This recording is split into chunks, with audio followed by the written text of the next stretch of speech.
Throughout the time of all Namex, they have always been a peaceful society with not many outbursts of violence.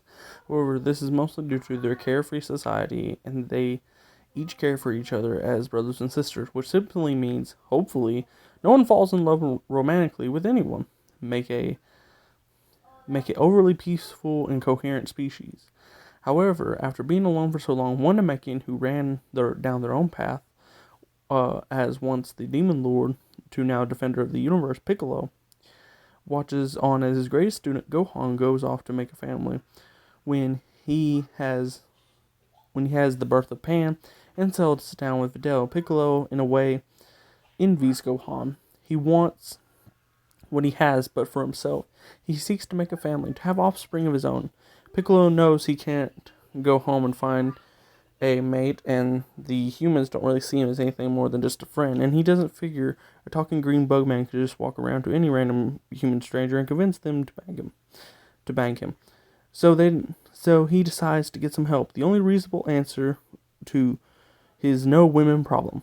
Summon Shenron with the Dragon Balls. Piccolo wishes to summon a companion, however, he wants to be of a species of one of his friends, so he has some familiarity to it. But if they were evil in the past, wipe them of all their evil in their heart. Shenron does and summons a Saiyan, Fasha, back to life.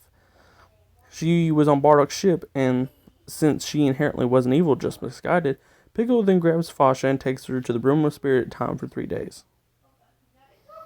Which, during those 3 days, Fasha and Piccolo begin to talk and discuss some things going on.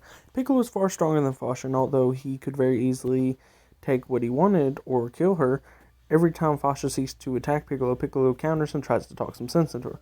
For the first year, Piccolo and Fasha argue, but discuss each other and how she died and some of the adventures they've been on, basically catching her up on nearly everything. Eventually, she even unlocks Super Saiyan, which Piccolo is still stronger than her, but they begin to bond over training and stories and even grow into great friends. However, Piccolo isn't comfortable letting her out of the room until he's sure she's not evil.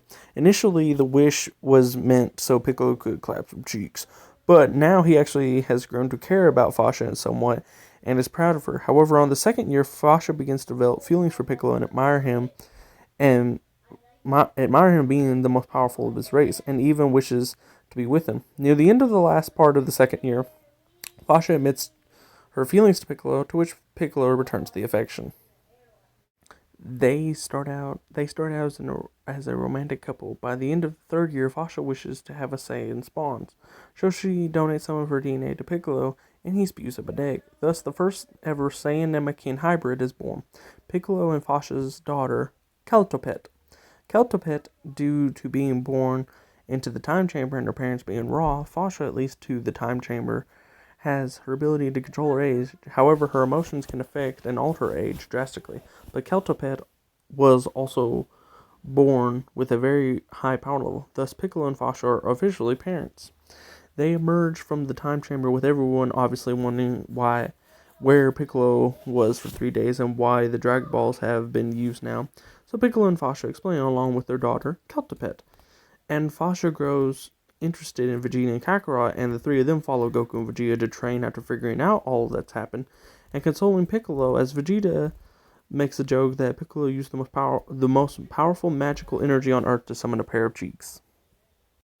Piccolo obviously explains it wasn't like that, and that it doesn't work like that. He literally produces asexually, but he added her DNA in, but still. But they begin training together as Keltopet develops a bluish skin and energy through her veins, and even Fasha unlocks blue at record time and even becomes good friends with Bulma and Chi-Chi, along with everyone else, and begins integrating herself into Earthling society, which even Keltopet does with a magical mask that makes her appear human. However, this overall makes them stronger than normal with additional help in the future from them. Overall, vastly stronger. Which Goku and Vegeta, more so Vegeta, contact an old friend of theirs from the Walking Productions universe to come to Earth and check this hybrid out. Even Keltopet is surprised to see another female Saiyan amongst the bunch, and this one is named Mutaro, an old fan OC of mine. This artwork is originally called Philo something. I'll put a picture up in a minute.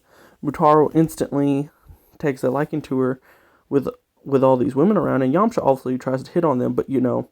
But Mutaro and Keltopet forge a rivalry together and even become somewhat romantic.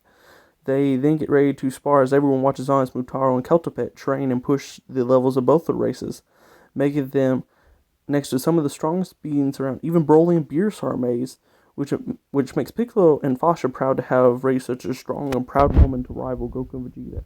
Even the gods.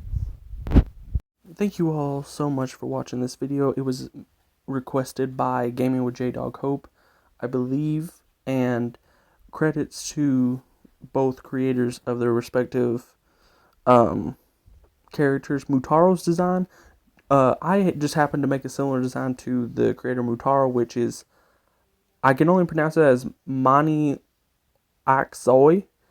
Yeah, and the Keltopet I just renamed.